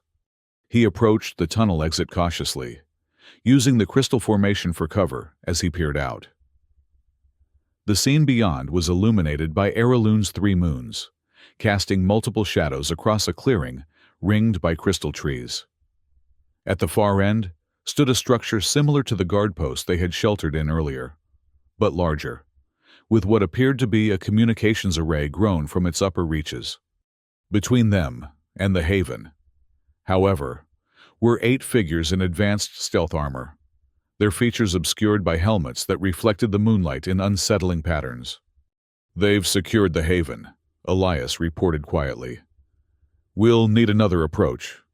"There isn't one," Princess Elira replied, her voice tight with frustration. "The haven is the only way to contact the Alliance fleet." Elias considered their limited options. A frontal assault was suicide with these odds. Waiting for Rana wasn't viable. She might already have been captured. A sudden thought occurred to him. Your Highness, you said the crystal responds to Aralunian emotions. Could you influence it somehow? Create a distraction? Her eyes widened slightly. Possibly. The wild crystal is unpredictable. But in theory, I could project enough emotional energy to trigger a response. She hesitated. It would be dangerous, though. Once started, I couldn't control what form the response would take. At this point, I'll take any advantage we can get. Elias gestured toward the clearing. Can you aim the effect at the far side, away from the haven? Princess Elira nodded and closed her eyes. Her fingers wrapped around the heartstone pendant. Her expression shifted through subtle emotions, concentration, determination, and something like sorrow. The pendant began to pulse with increasing intensity, its light cycling through colors in a complex pattern. In response, the crystal trees at the far edge of the clearing began to vibrate, their structures emitting harmonic tones that grew in volume and complexity. The armed figures turned toward the disturbance, several moving to investigate. Now, Elias whispered, taking the princess's hand. Move quickly and stay low. They darted from the tunnel entrance, using the multiple shadows cast by the moons to avoid detection. They were halfway to the haven when the princess's distraction took an unexpected turn. The crystal trees didn't just vibrate, they transformed, their structures liquefying and reforming into serpentine shapes that lunged toward the nearest armed figures. Cries of alarm turned to screams as the crystal entities enveloped two of the guards. What's happening? Elias hissed, as they pressed themselves against a boulder for cover. The forest is defending itself, Princess Elira replied, her expression a mixture of awe and horror. I projected fear and danger, and it responded. The remaining guards opened fire on the crystal entities, their weapons emitting pulses of energy that shattered crystal on impact. But for each piece destroyed, two more formed, the forest itself seeming to awaken to the threat, using the chaos as cover. Elias and the princess made the final dash to the haven. The entrance responded to Elira's touch, opening just enough to admit them before sealing seamlessly behind them. Inside, the haven was a single chamber, dominated by a crystal formation that resembled a control console.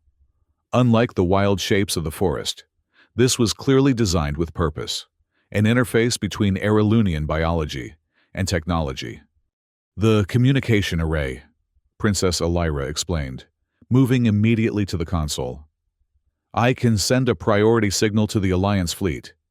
As she worked, Elias secured the perimeter, checking for any other entrances or vulnerabilities. Any sign of Sergeant Oren? The princess shook her head, her fingers dancing across crystal facets that illuminated at her touch. No, but the haven's sensors show multiple human life signs approximately half a mile east of here. She may be among them. A holographic display materialized above the console, showing the status of the communication attempt. Symbols Elias couldn't read flashed and rearranged themselves. The signal is being jammed, Princess Elira said, frustration evident in her voice. Something is blocking all off-world communications. Can you determine the source of the jamming? She adjusted the display, focusing on a particular area. Yes, it's coming from the palace, specifically the Royal Security Center. Vraxis, Elias concluded grimly. He's using his access to the security systems to isolate us. A new alert appeared on the display, causing the princess to inhale sharply. Captain, we have a more immediate problem. The Haven sensors have detected a targeted harmonic pulse heading this way. If it hits, it will shatter the Haven structure. Elias made a rapid assessment. We need to move, now. Is there any transport here? Anything we can use to get to your team? There's an emergency transport pad, but, she hesitated. It's keyed to Aralunian biology. I'm not sure it would work for a human. You go, Elias decided immediately. Get to Sergeant Orin and the others. I'll create a diversion. Draw them away from... No. The princess's voice was firm, her violet eyes meeting his with unexpected intensity. I will not leave you behind, Captain. We go together, or not at all. Something in her tone brooked no argument. Elias nodded, quickly adapting his plan. All right. Is there any way to modify the transport? Make it work for both of us? Princess Elira considered for a moment, then touched her pendant. The Heartstone can serve as a bridge. If we maintain physical contact during transport, its energy field should extend to you. Outside, the sounds of conflict were diminishing. Either the crystal entities had been defeated, or the guards had retreated. Either way, their time was running out. The transport pad was a simple circular platform of crystalline material, pulsing with soft light. Princess Elira stepped onto it and extended her hand to Elias. This will feel strange to you, she warned. Crystal transport isn't designed for human physiology. Elias took her hand and stepped onto the platform beside her. I've experienced stranger things today, Your Highness. A small smile touched her lips. Indeed you have. She closed her eyes, her free hand touching the Heartstone. Hold tight, Captain, and perhaps close your eyes. Elias did as suggested, just as the platform beneath them pulsed with intense light. A sensation like being simultaneously stretched and compressed enveloped him, followed by the distinct feeling of falling through endless space while remaining perfectly still. And then, with jarring suddenness, solid ground beneath his feet again. He opened his eyes to find they had materialized in a different part of the forest. The crystal trees here were smaller, younger, their formations more uniform. In the distance, the spires of the palace were visible, gleaming in the moonlight. Princess Elira swayed slightly beside him, her face paler than usual. Elias steadied her, concerned. Are you all right? Yes, she assured him, though her voice was weaker than before. Transport takes a toll, especially when extending the field to include you.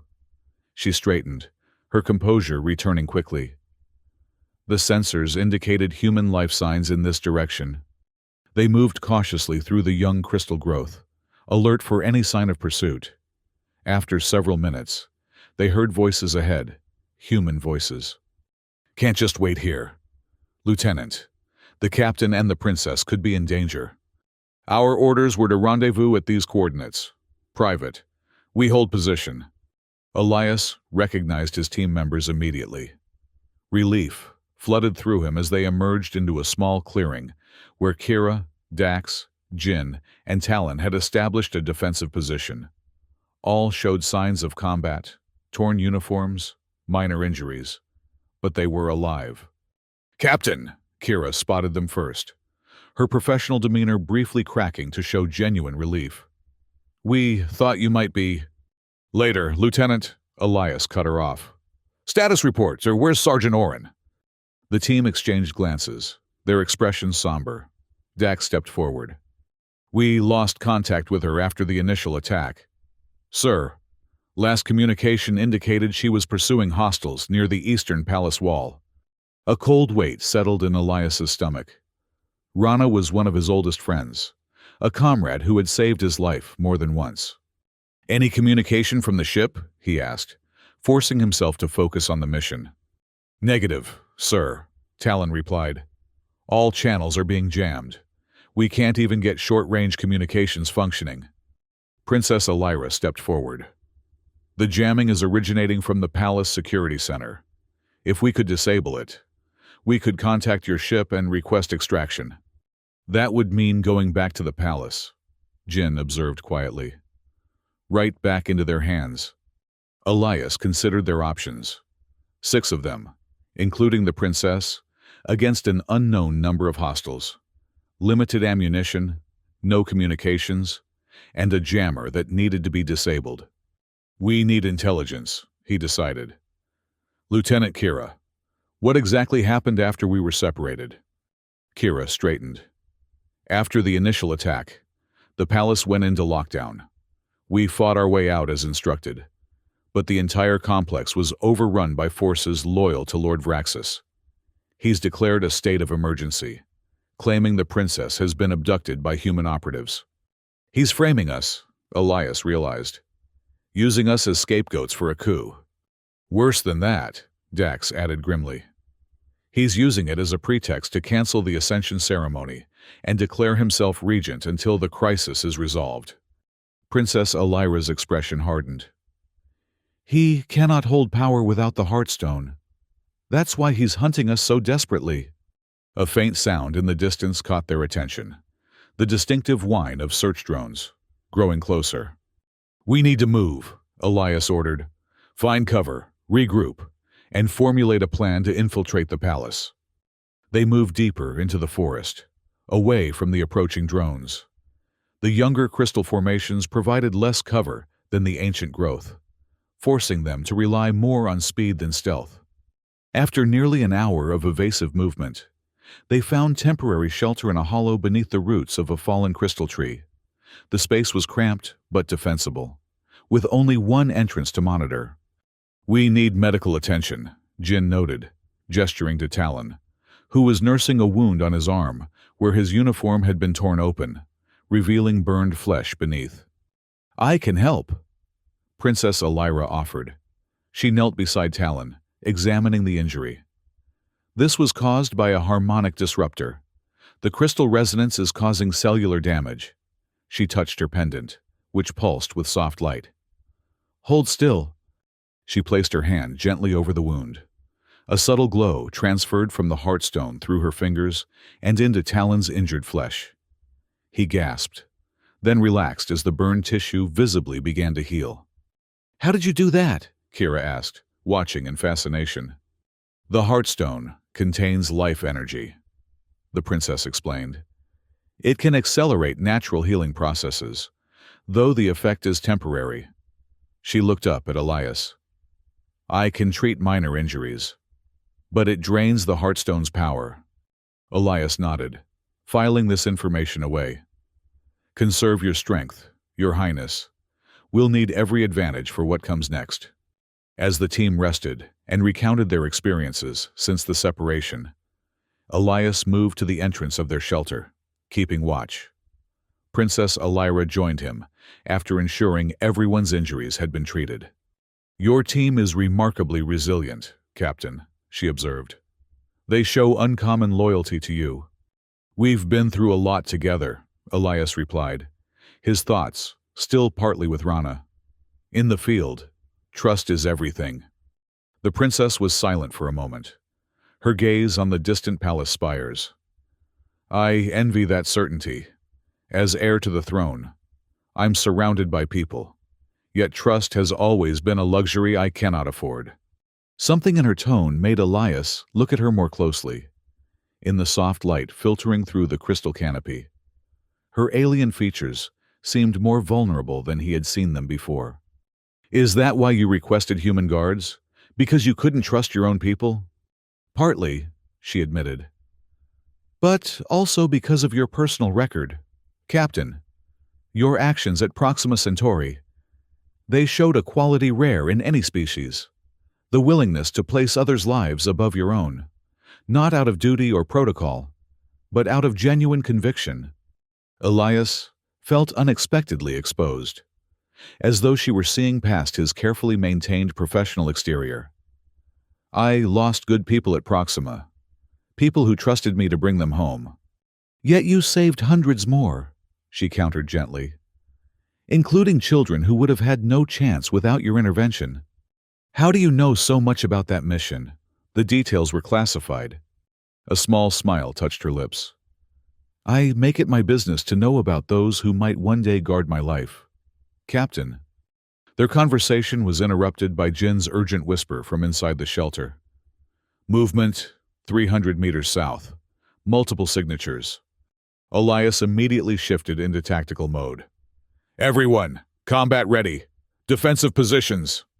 They moved with practiced efficiency, forming a protective perimeter around the princess. Weapons charged, senses alert. They waited as the sounds of approach grew closer. 7. No. 8 contacts, Jin reported, monitoring his tactical scanner. Moving in search pattern alpha? Hold fire unless engaged, Elias ordered. We don't want to give away our position if they haven't detected us yet. The minutes stretched, tension building as the search party drew nearer. Then, unexpectedly, a familiar voice called out from the darkness. Captain Thorne, it's Rana. Don't shoot. Elias's heart leapt, but years of training kept him cautious. Authentication code, Sergeant. Proxima 7 Delta Echo, came the immediate response. Sir, I'm not alone. Rana emerged from the crystal undergrowth, her uniform torn and dirty, but otherwise appearing unharmed. Behind her came a figure Elias recognized immediately, Dr. Marisol Cade, the Alliance's leading xenobiologist specializing in Aralunian physiology. Dr. Cade? Elias lowered his weapon in surprise. What are you doing on Aralune? The doctor, a tall woman with dark skin and intelligent eyes, stepped forward. I was here for research when the attack happened. Sergeant Oren found me hiding in the palace archives. Princess Elira moved forward, recognition in her eyes. Dr. Cade, you were collaborating with our Science Council on crystalline biotechnology. Your Highness, Dr. Cade bowed respectfully. I am relieved to see you safe. When Lord Vraxis announced you had been abducted, I feared the worst. So he's made his move public, the princess said grimly. How has the court responded? With confusion and fear, Rana reported. Vraxis has convinced many that humans orchestrated your kidnapping as part of a larger alliance plot to control Aralune's defense systems. He's lying, Elias said flatly. Dr. Cade nodded. Of course he is. But lies told loudly enough become truth to those who are afraid. And Vraxis has the royal guard behind him. Princess Elira's expression hardened with resolve. Then, we must speak louder. Captain, I need to address my people directly. The royal broadcast chamber in the palace can transmit to every crystal receiver on Aralune. That would mean infiltrating the most heavily guarded part of the palace, Elias pointed out. Yes, and disabling the security jamming field so we can contact your ship for extraction afterward. Elias considered the risks. It was a bold plan, possibly their only chance to counter Vraxis's narrative before it became entrenched. But it would place the princess in extreme danger, exactly what his mission was supposed to prevent. Dr. Cade, he said, turning to the scientist, is there anything you can tell us about the palace security systems that might help us? Dr. Cade's eyes lit with understanding. Actually, yes. I've been studying the crystalline technology that powers Aralune's security grid. It's fundamentally connected to the royal bloodline, which is why Vraxis needs either the princess or the Heartstone to maintain control. Can the connection be disrupted? Elias asked. Theoretically, yes. The system reads genetic markers in Aralunian DNA, but those markers can be temporarily masked using the right compound. She glanced at Princess Elira. With your Highness's permission, I could synthesize such a compound using samples from you and, well, from Captain Thorne. Me, Elias questioned. Human DNA creates a dissonance in the crystal's reading ability, Dr. Cade explained. Combined with the princess's royal markers, it would create a signature that the security system would register as an anomaly, essentially becoming invisible to it. Princess Elira nodded without hesitation. Do it. Whatever gives us an advantage. As Dr. Cade prepared to collect DNA samples, Elias pulled Rana aside. What's the situation with the rest of the palace staff? Are there any loyalists we could contact? The Chamberlain, Lysander, is suspected of remaining loyal to the princess. Rana reported. He's under house arrest in the East Wing.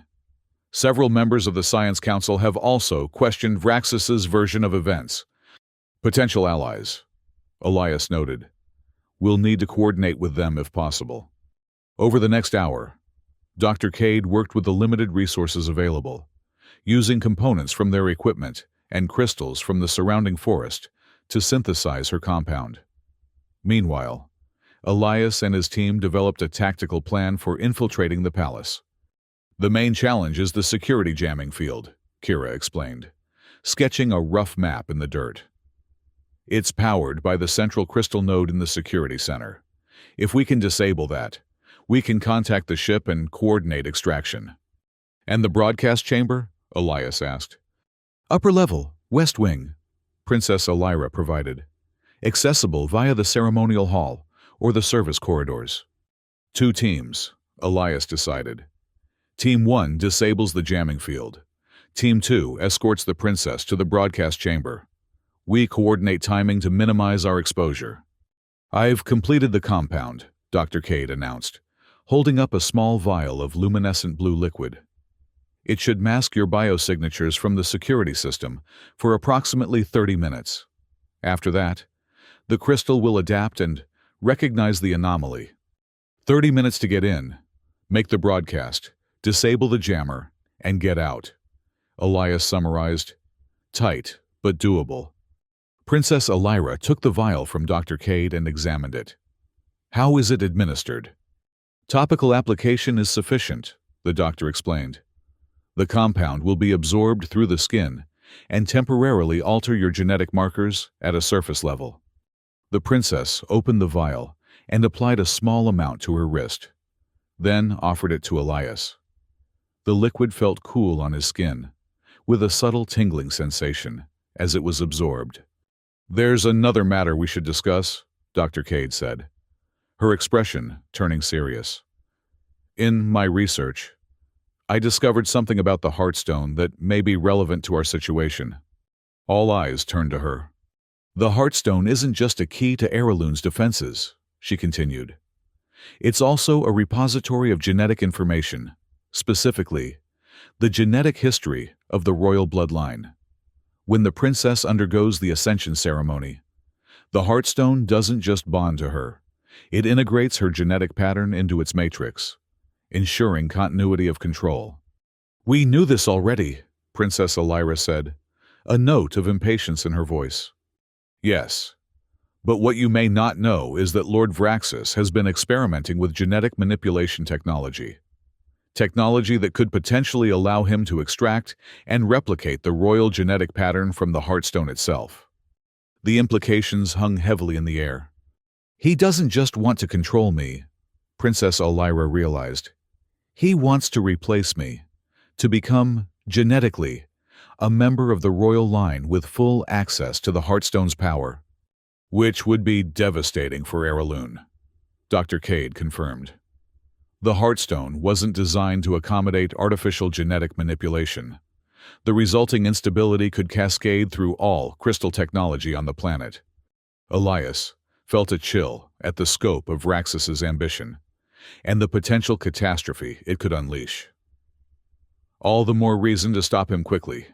We move at moonset, when the palace guard changes shift. As they finalize their plan, Elias found himself watching Princess Elira more closely than before. She displayed a calm determination that belied the immense pressure she was under. In less than 24 hours, she had gone from secure heir to fugitive, her throne and planet at risk.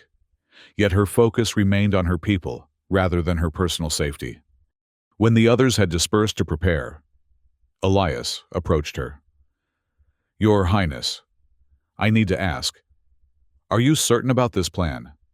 Entering the palace puts you directly in Vraxis's reach. I'm certain, Captain. Her violet eyes met his steadily. My people need to hear the truth from me, not lies from a usurper. This is my duty as heir.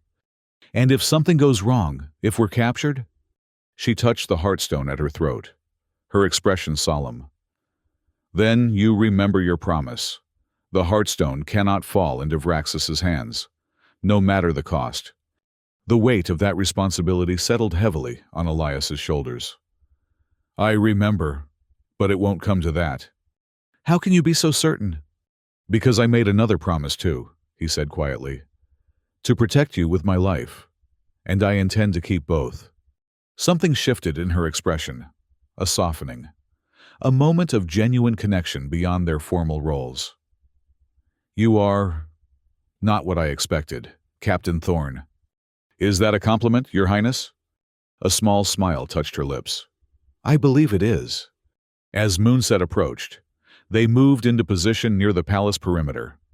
Dr. Cade's compound had been applied, their weapons checked and rechecked, communication systems prepared for the moment the jamming field would be disabled. The palace loomed before them, its crystalline spires catching the last light of Erelun's setting moons. Guards patrolled the outer walls, their movements precise and predictable, a sign of standard rotation rather than heightened alert. "Remember," Elias instructed his team, one final time. 30 minutes from breaching the perimeter to extraction. Maintain calm discipline until the jammer is down. Team 1, your priority is the security center. Team 2, protect the princess at all costs. Nods all around. Professionals who understood the stakes and their roles. "Team 1 with me," Rana said, gesturing to Dax, Jin, and Dr. Cade. "We'll create the diversion at the east entrance, then proceed to the security center." "Team 2, on me," Elias confirmed, with Kira, Talon, and the princess. "We'll use the service entrance and proceed directly to the broadcast chamber." Princess Elira touched the heartstone, which pulsed once with bright light. "For Erelun," she said simply. Elias nodded. "Move out." They separated, using the cover of the crystal gardens to approach their designated entry points. Elias led his group toward a service entrance that, according to the princess, was used primarily by kitchen staff in the early morning hours. True to her information, the entrance was minimally guarded. A single sentry who was easily distracted by a controlled crystalline resonance created by Princess Elira. As the guard moved to investigate, they slipped inside. The service corridors were narrow and utilitarian, lacking the ornate beauty of the palace's public spaces.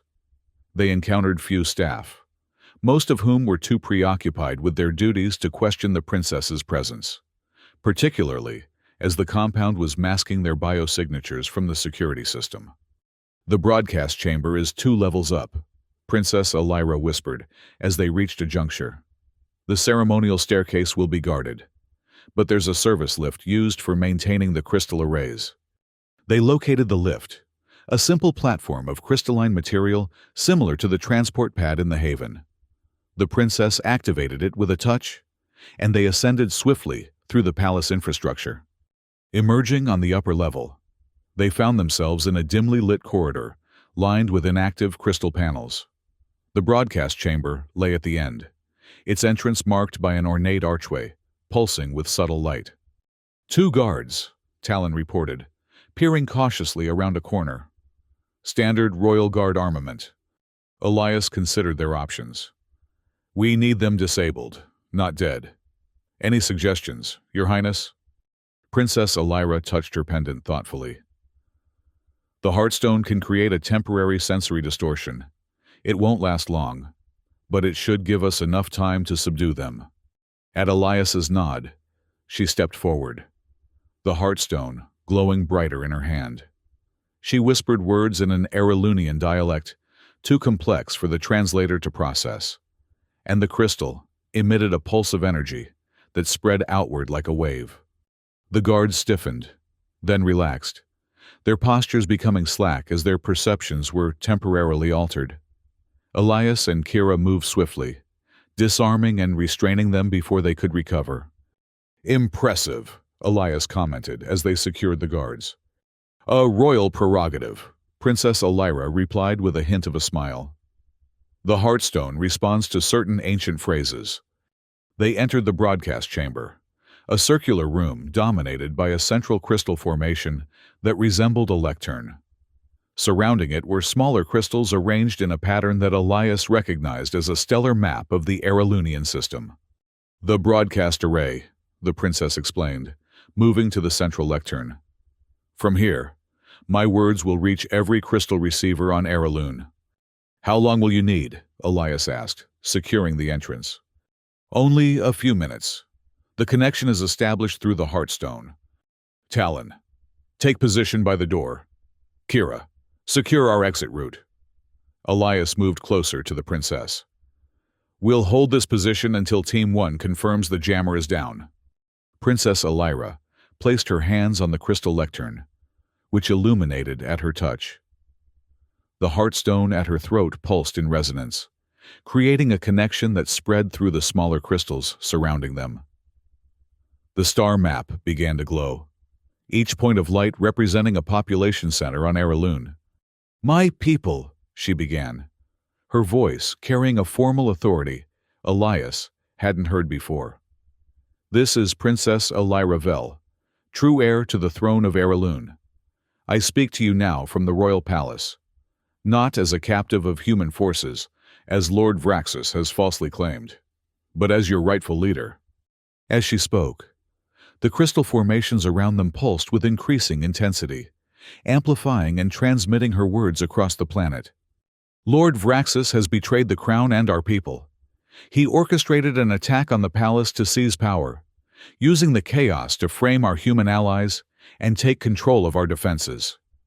His ultimate goal is not to protect Araloon, but to usurp the throne through genetic manipulation of the Heartstone, a process that could destabilize all crystal technology on our world. Elias kept his attention divided between the princess and their security, monitoring the corridor through the partially open door.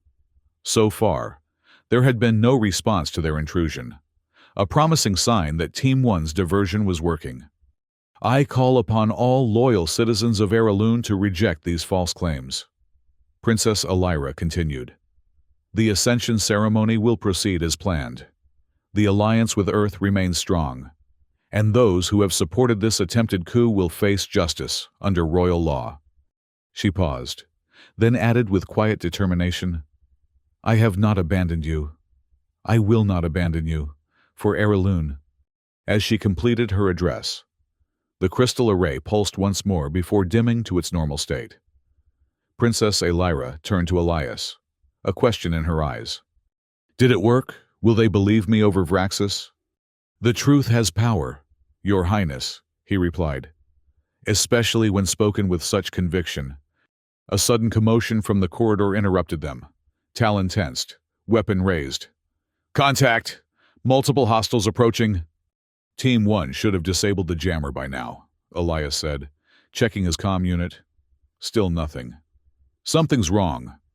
The door to the broadcast chamber burst open, revealing a squad of royal guards led by none other than Lord Vraxus himself.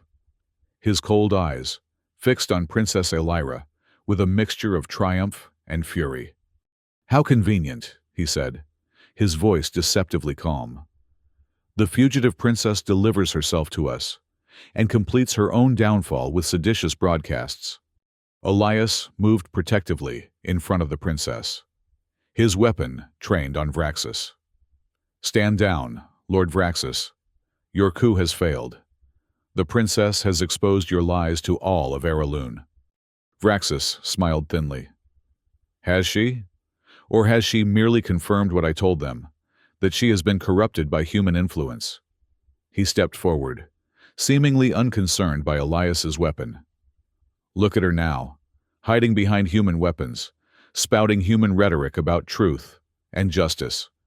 The only corruption here is your ambition, Princess Elira responded, her voice steady despite the danger. I know what you've been doing in the restricted laboratories. Vraxus, the genetic manipulation experiments, the attempts to synthesize royal DNA. A flicker of surprise crossed Vraxus's features before his composure returned. Necessary research to protect our people from exactly this scenario. Infiltration and manipulation by lesser species. Enough, Elias interrupted. Where is the rest of my team? Your conspirators. Captured, of course. Vraxus gestured, and 2 guards dragged forward a battered Jinn, of Rana, Dax, and Dr. Cade. There was no sign. Though some proved more resistant than others.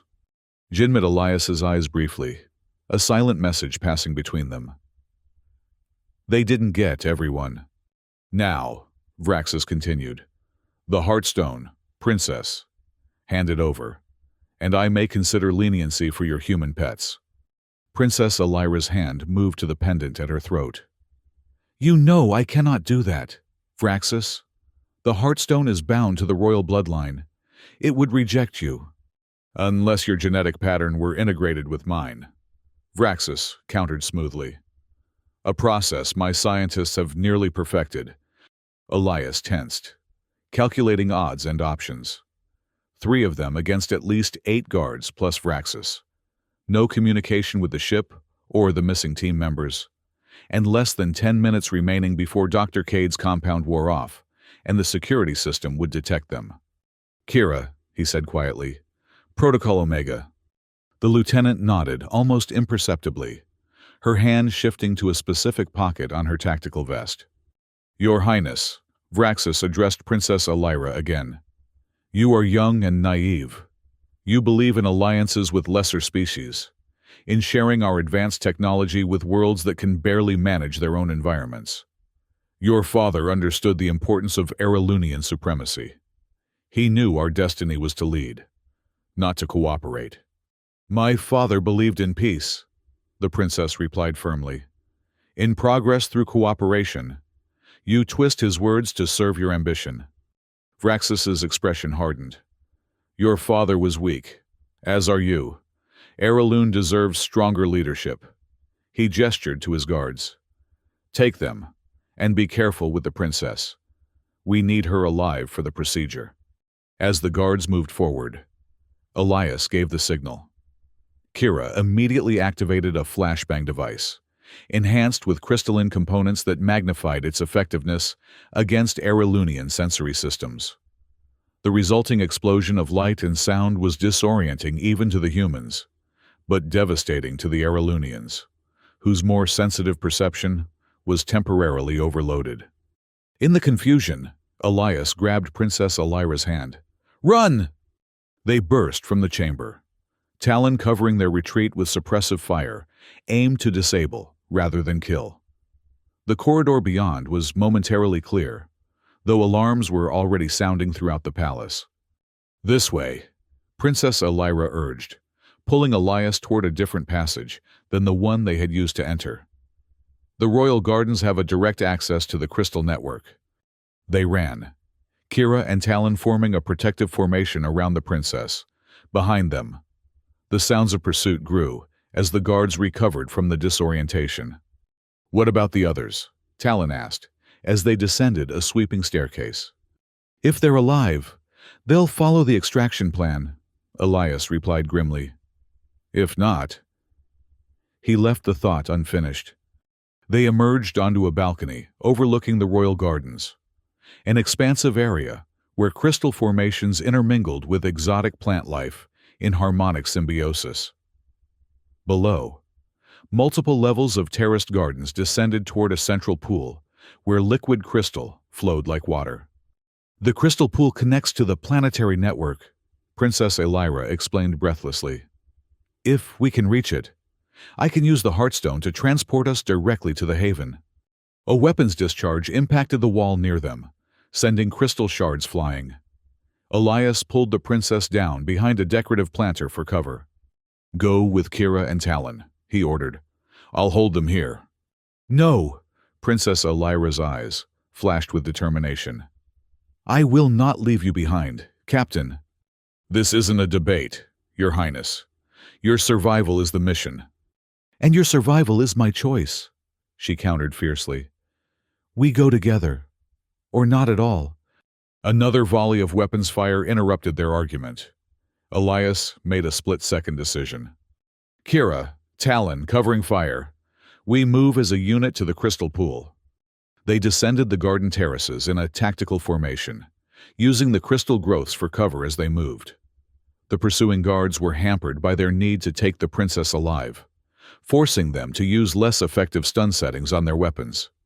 They were halfway to the crystal pool when a new threat emerged, Lord Vraxis, flanked by elite guards, cutting off their route at the lower terrace.